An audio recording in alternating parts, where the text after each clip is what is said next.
as a fifth column within America, both anti-American and anti-Israeli in its rhetoric and actions. After 1967, the Arab world proved better in the war of ideas than in the war of guns and bombs. They ceased telling the world that they wanted to destroy Israel and redefined their struggle as the search for a homeland for the homeless Palestinian Arabs. This change in opposition to Israel was a shrewd appeal to the left's liberal thinking. With the Jews and Israel no longer the victim, the left moved to support the perceived underdog, the Palestinians. The problem with the left anti-Semitism is that it is born not only of anti-Semitism, but of self-hate and anti-Americanism. It doesn't occur in a vacuum, and it's not theologically motivated. Their form of hostility toward Israel and anti-Zionism, which is the new anti-Semitism, will simply not fly. It is illegitimate and it is intellectually dishonest. This movement represents the greatest threat to Israel because it is more mainstream than the far right or Islam. Its power and reach includes the Western press, American institutions, universities, the media, and the old-line Protestant high churches, as well as leaders in many Western European countries. At universities, leftist anti-Semitism has joined Arab racism to become a growing problem. Jewish students often face anti-Israel venom with little support from faculty or Christian students. The debate on the Middle East conflict on American campuses increasingly features the threat of real violence. Jews who don't agree with the left's position on the Middle East are treated with hatred and intimidation. Today, Christian anti-Semitism still lives on in many leftist churches. In their condemnation of Israel, left-leaning churches and pastors have formed an unholy alliance with the left and radical Islam. This Christian coldness to Israel is part and parcel in the liberal churches in America. Is there a problem with Christian anti-Semitism? Absolutely. Is this a Jewish problem? I would say absolutely not. It's a Christian problem. Christian scholars, educators, teachers need to deal with the problem of Christian anti-Semitism, anti-Judaism, and try to deal with it through education, through study of scripture and tradition. One attitude prevalent in Christian churches is to show sympathy for the perceived underdog, the Palestinians. Often Israel is portrayed as the sole villain of the Middle East. This has led to numerous church resolutions against Israel, including boycotts of Israeli academic and cultural institutions, a call for a global boycott against Israel, similar to international sanctions against apartheid-era South Africa, divestment and sanctions until Israel acknowledges the Palestinian people's inalienable right to self-determination, economic measures to compel Israel to stop its killing, torture, imprisonment of Palestinians, and halt its illegal wall on Palestinian land, and a boycott against products and companies supporting the Zionist policies. The Presbyterian Church and other mainline Protestant churches recently warned U.S. companies to stop providing military equipment and technology to Israel, or face a vote by the church to divest its stock in them. Such boycotts and sanctions are a dangerous push to disarm Israel. Another attitude of the Christian left is that the Jews have hidden behind the bloody veil of the Holocaust for too long. By turning Israel into a villain, leftist Christian churches can escape guilt over the Holocaust. Their failure to intervene to stop it and their complicity in it can be wiped away by accusing Israel of committing crimes like ethnic cleansing, genocide, brutal occupation, starvation, and human rights violations. Anti-Semitism still exists as well in the West. Nobody cares if Jews die, if Westerners die. Now we must pay attention. Is there a cure for the disease called anti-Semitism? In the case of Islam, the text of the Quran is explicit and cannot be altered or interpreted away.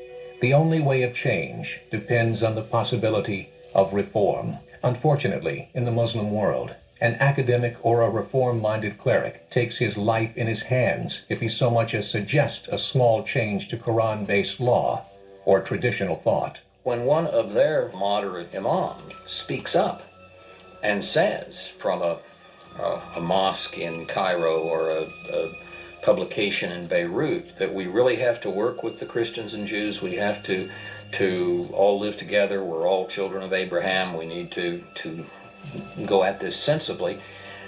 Within days, you'll have several fatwas come out from radical clerics, several in Saudi Arabia usually, and one or two elsewhere, saying this man is an apostate and must be killed. As pressure builds on Israel from the various anti-Semitic factions, as well as world opinion, there has been an upsurge in Jew hatred. Anti-Semitism has increased significantly in Europe since 2000, with increases in verbal attacks against Jews and vandalism, such as graffiti, firebombings of Jewish schools, desecration of synagogues and cemeteries, physical assaults against Jews, including beatings, stabbings, and other violence, increased markedly in a number of cases, resulting in serious injury and even death. Worldwide, an estimated 1,000 anti-Semitic incidents occurred in January 2009, including nearly 90 violent cases, 3 times more than in January 2008. As the political analogy of Jews as Nazis becomes more prevalent, then it follows that just as Nazism had no right to exist, neither does the Jewish state and its supporters.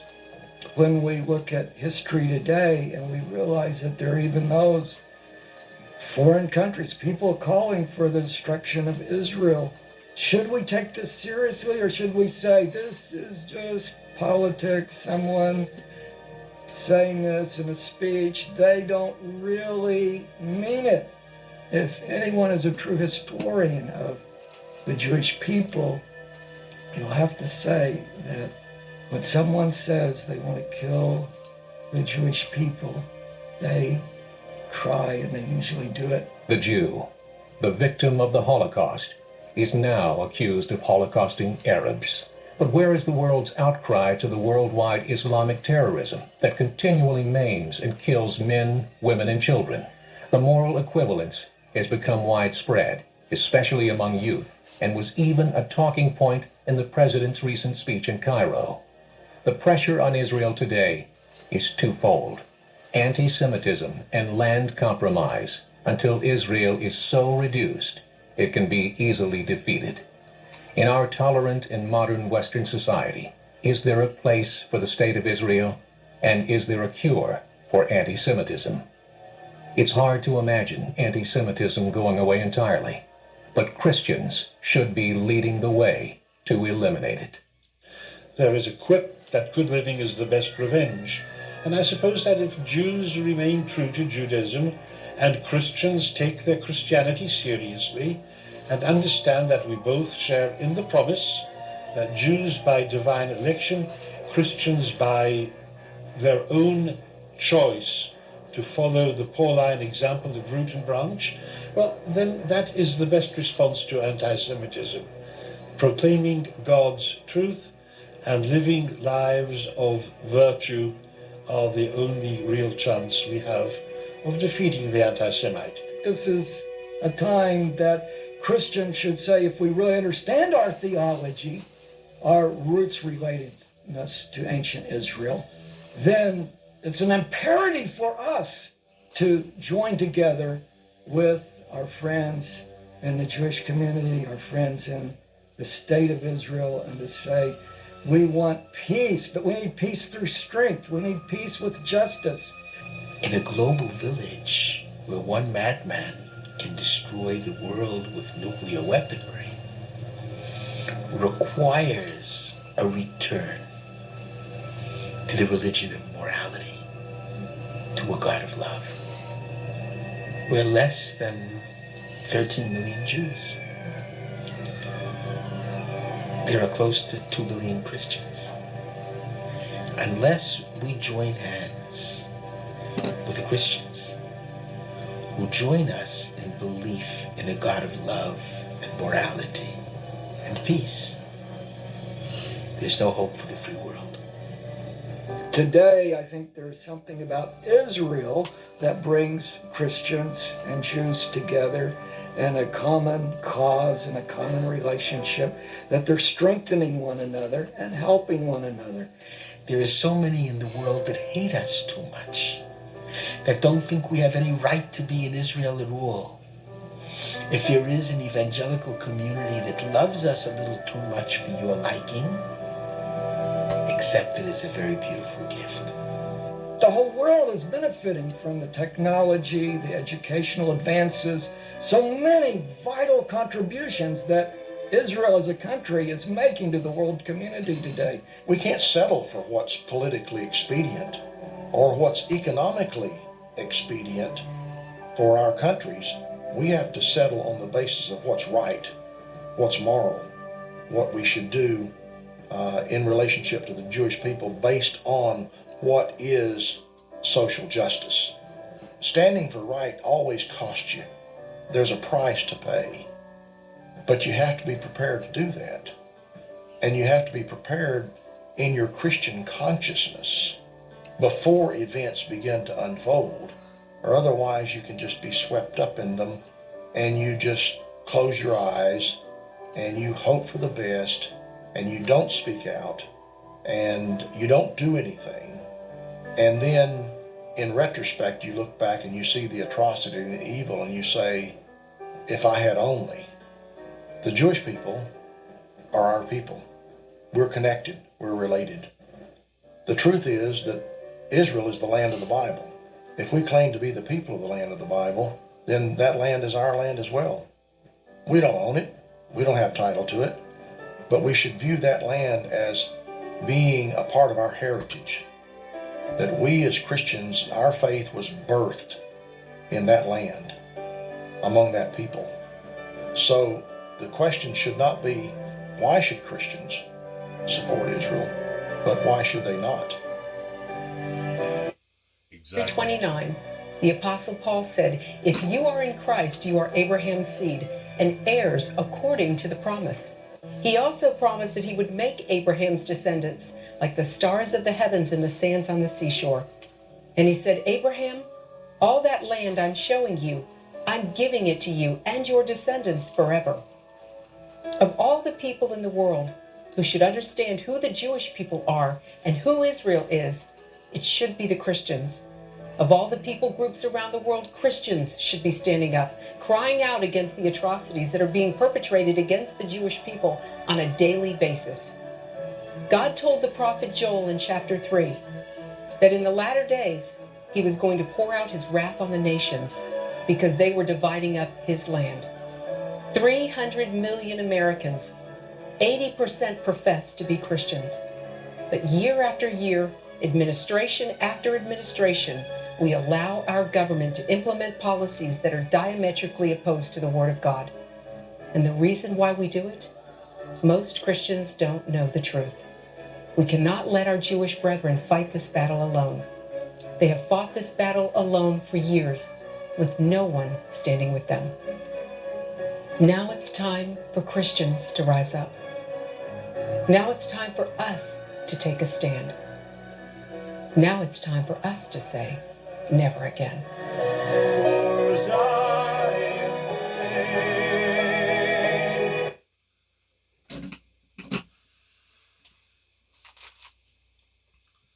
6 million Jews was desecrated from the planet during the rule and reign of Hitler because of anti-Semitism. Today, the Aryan Brotherhood wants to project itself towards being a group of people that's discriminating against blacks and against other type cultures from other countries. But that's not their primary source of hatred of where it comes from. It comes from they hate Christians. Regardless whether you're a white Christian, a black Christian, a Mexican Christian, a Russian Christian, a China Christian, a Canadian Frenchman Christian. They hate Christians. And that movement here in America has grown and intensified in some of these cities unlike any other organization imaginable. Now, that's also an organization that don't hit mainstream media all that much because of the people that's involved in their organization. In other words, it's kind of like Hell's Angels, motorcycle gang. You don't hear a lot about their departure in what that they do and how that they go about doing it. And to some extent, not everybody in the Hells Angels is bad people, because whenever occurrences take place, a lot of times they'll kick in towards wanting to help. Just as recently as the past 8 or 9 months, there was a tornado up in Mayfield, Kentucky, and there was a Hells Angels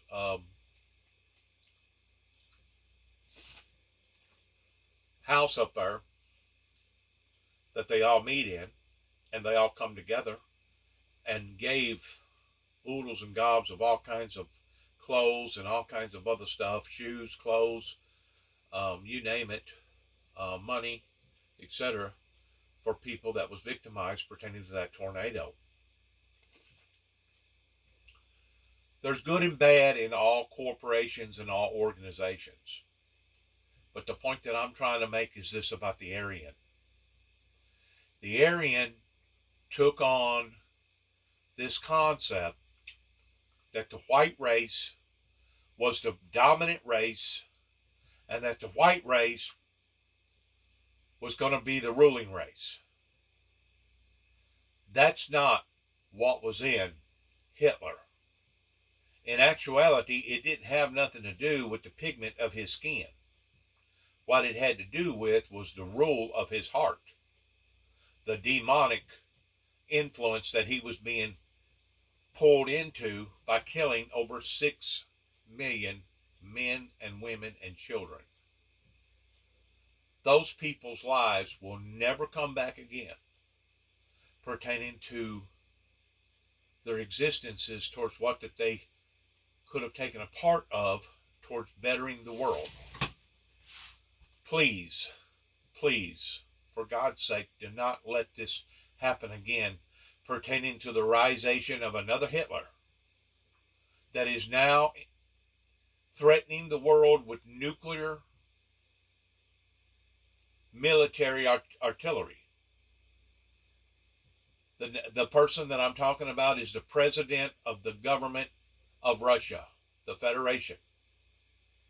And there's no doubt that he is a confused, mixed up individual, especially by ordering his troops to go in and genocide innocent men, women, and children, similar towards what went on during the risation of Hitler, that could care less about the civilian population, could care less about buildings, could care less about their habitat, could care less about their infrastructure.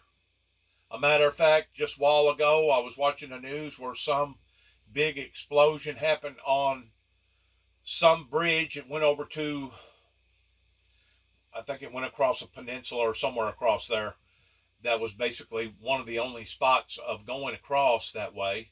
But then there was another big explosion on another roadway.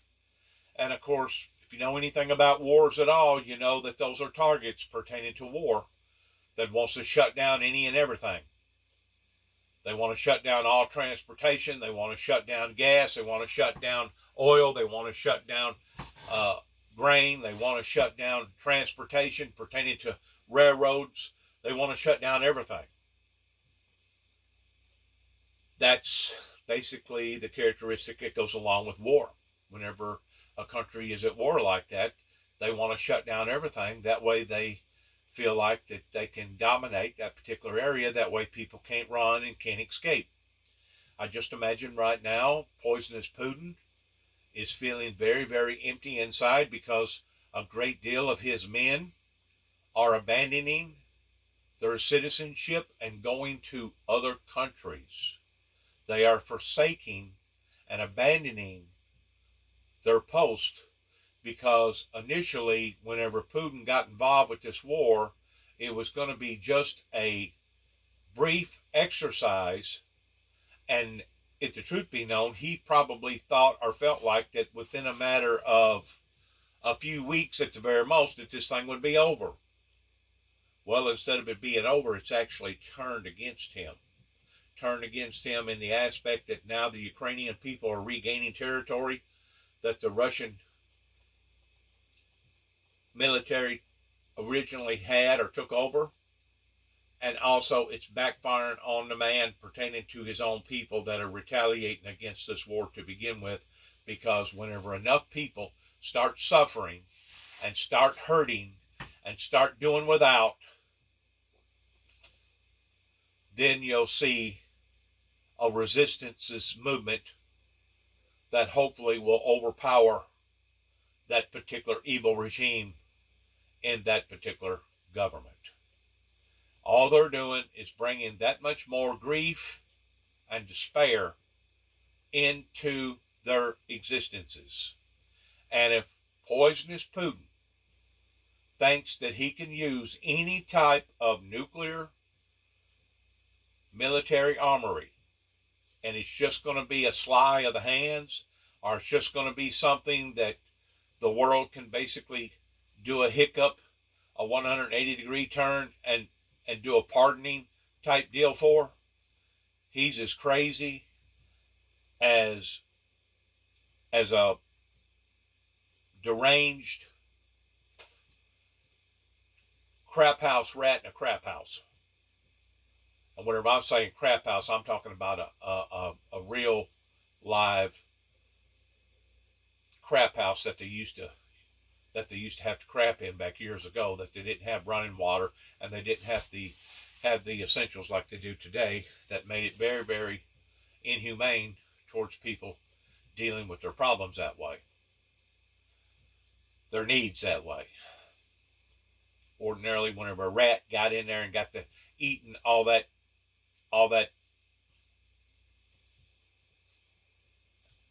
you know what I'm talking about, that rat would literally go totally freaking crazy.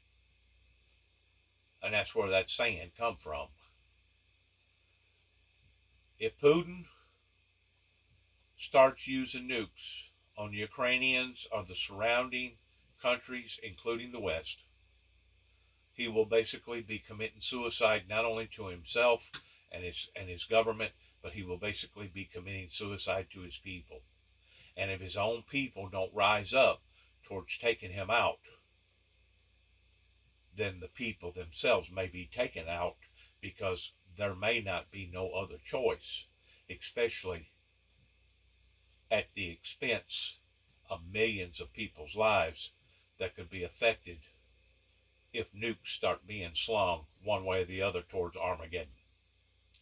A matter of fact, our United States President recently just got through speaking up about the dangers involved in this maniac approach, that basically explained to the world that presently right now we are as close, if not closer, to Armageddon than what we ever was, going all the way back into the Kennedy era of the standoff with the Cuban missiles. That's how close we are to something majorly happening on the planet. So if there's ever been a time that we needed to pray, not just for the Jews, but for the Christians, for the Hindus, for the Voodoos, for all the people throughout the planet, if there's ever been a time that we needed to pray for these situations that now are coming to light in regards towards all this anti-Semitism. And that's where it comes from. Putin can say whatever he wants to, just like Hitler. But the fact of the matter is, evil is evil. Wrong is wrong. Bad is bad. And what President Putin has been involved in towards attacking Goliath attacking David for the past 8 months has been well noted as being unjust, because he has unleashed hell upon the Ukrainian land to the point that I cannot even begin to believe for 1 second that anybody that wanted to take over a piece of property would be willing to go in and turn it into a wasteland just to take it over, or to say that he had taken it over. You realize how many billions, and if not trillions of dollars that it's going to take to rebuild Ukraine right now? All their infrastructure, all them buildings, all them hospitals, all them schools, nuclear power plants has had to been shut down. That's taken on licks pertaining to this military obsession. Do you realize how many years that it would take to build back Ukraine and put it back even similar towards what that it ever was? How can you say that you're wanting to take back over various territories in Ukraine, but yet now you're destroying it and turning it into a wasteland? I personally believe that there's something bigger going on with their government, with their officials, and I think that they're possibly using Ukraine as some sort of a ploy, some sort of a pawn. That way it will give the appearances of them defending their country, when in actuality they're trying to take back all those other countries that they basically lost throughout the past 200 years pertaining to the old USSR, Soviet Union. Whenever a person becomes this obsessed that they do not care towards how many men, women, and children that they kill, there's no way that anybody can justify it by saying that what this person is doing is either just or it's an act of God. This is not an act of God. This is an act of a demonic influence that has penetrated into his heart and into his mind. You can call it being possessed or whatever word you want to use, but the bottom line is this: he's now like a wounded bear, and he's on the run. He's been trapped in his own entrapment. He took the bait, and now he's realizing that his world is basically crumbling all around him, pertaining to not only the Western world, not only the UK, pertaining to the United Nations, pertaining to United Kingdom, pertaining to all the other well-known military forces that are against this particular maniac doing what he's doing. The only thing that I could tell people as of right now is to pray for not just the Jews, but to pray for each other, that this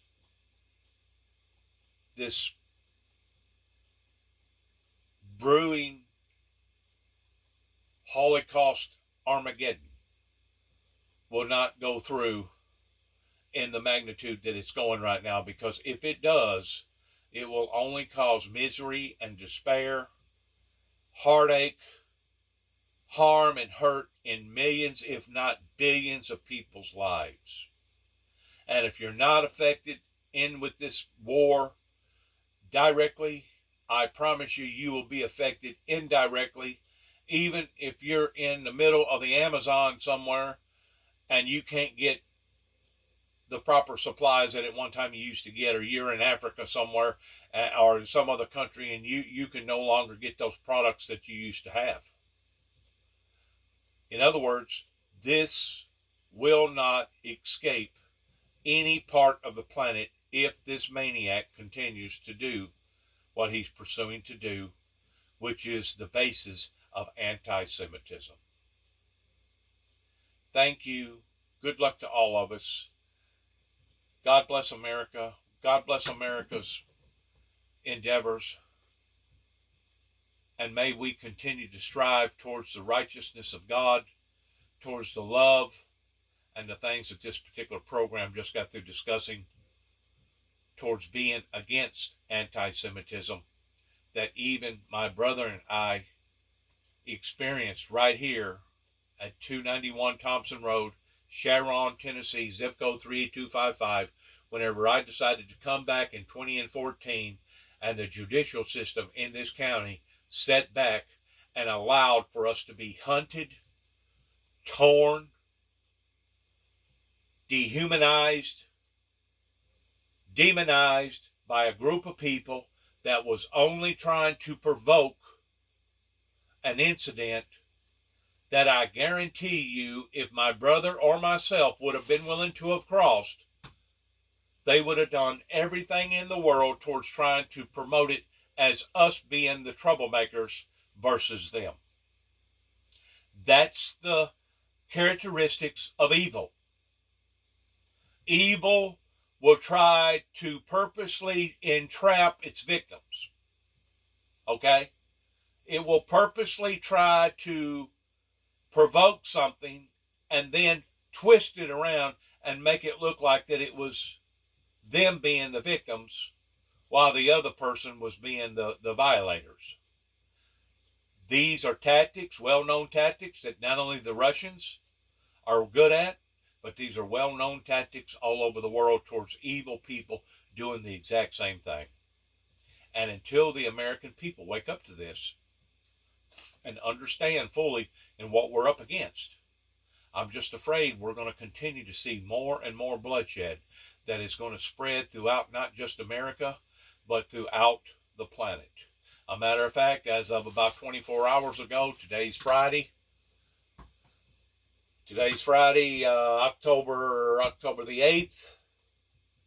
I'm picking up on things pertaining to not only the war in Ukraine, but I'm picking up on things pertaining to the mayor in New York City declaring a state of an emergency because of the crime, because of all the immigrants that's come over into that area. And of course, we've just been bombarded for the last week pertaining to a major hurricane that come up through the south part of Tampa down around Naples, Florida, that has done billions and billions of dollars worth of damage. So as we continue to go into this even further, we can see not only the hatred that's being built up by the Aryans, but we can see the hatred that's being built up by other nationalities that are breaking all ethnic rules in regards towards what at one time was considered normalcy, that now is totally off the charts in regards towards these abnormal behaviors. As we end, we're going to listen to a little bit more of this, and then we're going to let this pass. God bless you, and God bless America. Places left that will allow Russians to enter. 3 Baltic states bordering Russia, Lithuania, Latvia, and Estonia, recently decided not to offer refuge to citizens of Russia, given Putin's announcement. That change caused protests across Russia, as thousands of young men want to leave the country to avoid the war. That leaves Finland as one of the only places to go. Opposition to the war is rising across Russia, even though protesters risk 15-year jail terms or worse, being sent to the front lines. 21-year-old Zach left in March. The war started. I went to the protest 24th of February. At one point, like 6 policemen were chasing me, and then I just left Russia in a week. And since recent events, I'm so happy I left. Officially, they say we're going to mobilize 300,000 people, but I think it's going to be way more. And there are already some proofs. There's going to be something about 1 million people. That move isn't only a cause for concern among Russian men. Many of Russia's neighbors are preparing for a possible escalation of the conflict. Here in Estonia, snap military drills began in response to the potential threat. After the Estonian government's decision We started with the reception and formation of reservists. By evening, when the reservists had already arrived, the unit headquarters finished the operational order. This morning, units started to move to their area of operations and conduct defensive activities. Similar drills have been ongoing in Finland across the Baltic Sea. As it stands right now, Finland's military is tiny. As a matter of fact, their whole army could fit in the Olympic Stadium here in Helsinki, about 25,000 men. However, if they go to war, their constitution says that national defense is the responsibility of every citizen. So they could very quickly scale up to 250,000 with a reserve of almost 900,000 men. That makes them a formidable force against any Russian aggression. People are now more worried than a couple of years ago. We will actively keep the option, and that will be, of course, our own decision to adjust the relationship to NATO, but most probably we will continue like this. And for us, this cooperation partnership is very important. We've been the partners with NATO already since 90s, and also been very active with different operations in Balkans and last years in Afghanistan, and now we are preparing to participate also other operations. So there is a long history of developing the interoperability and doing the cooperation with NATO. Finland's military has a strong reputation for fighting off Russian aggression. Its 800-mile border with Russia is only second to that shared by Ukraine. The July decision to allow Finland and Sweden into NATO is just one more reason the war is not going the way Putin intended when he decided to invade. Experts say it's unlikely Russia will attack another country, considering the poor showing in Ukraine. But these neighbor states aren't taking any chances, and the decision to limit access to everyday Russians is bringing the war home in a very tangible way. Of course, I'm worried, and my friends are too. I think no one, a sane person, wants to go to war. Like any sane person in Russia, we strongly oppose this. From Helsinki, Finland, I'm Chuck Holton for CBN News.